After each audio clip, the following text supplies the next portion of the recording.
संभाजीनगरमध्ये वादळी वाऱ्यामुळे सिद्धार्थ उद्यानाची भिंत कोसळल्याची घटना घडली। सिद्धार्थ उद्यानाची भिंत कोसळून 2 महिलांचा मृत्यू झालाय। 5 जण जखमी झाल्याची माहिती आहे। सिद्धार्थ उद्यानाच्या भिंतीसह 3 वेळा स्ट्रक्चरल ऑडिट करण्याच्या सूचना होत्या, मात्र 3ही वेळा स्ट्रक्चर ऑडिट केलेलं नाही आणि सूचनांकडे दुर्लक्ष केल्याचं उघडकीस आलंय।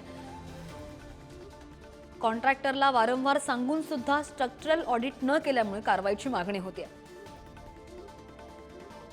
बातमी आहे संभाजीनगरमधून। संभाजीनगरमध्ये वादळी वाऱ्यामुळे सिद्धार्थनगर उद्यानाची भिंत कोसळली।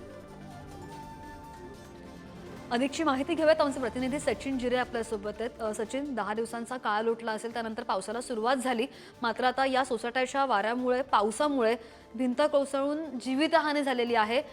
का स्ट्रक्चरल ऑडिट झालं नाही, काय कारण समोर येत आहेत त्यामागची? श्रद्धा, महापालिकेकडून जरी असं सांगण्यात येत आहे की 3दा स्ट्रक्चरल ऑडिटचे आदेश दिले होते, मात्र त्या फक्त आदेश देऊन एवढं पुरतं आहे का?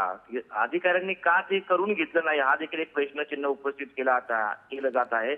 आणि अधिकाऱ्यांचा हलगर्जीपणा, कुठेतरी कंत्राटदाराला वाचवण्याचा प्रयत्न, या सर्व गोष्टीमुळे 2 महिलांना आपला जीव गमवावा लागला आहे, 2 लेकरांना आपली आई गमवावी लागलेली आहे।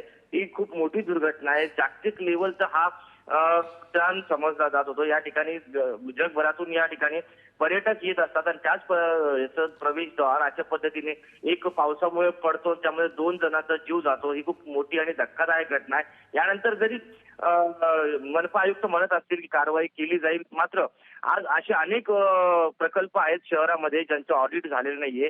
त्यामुळे आता तरी प्रशासनाने जागे होण्याची गरज आहे।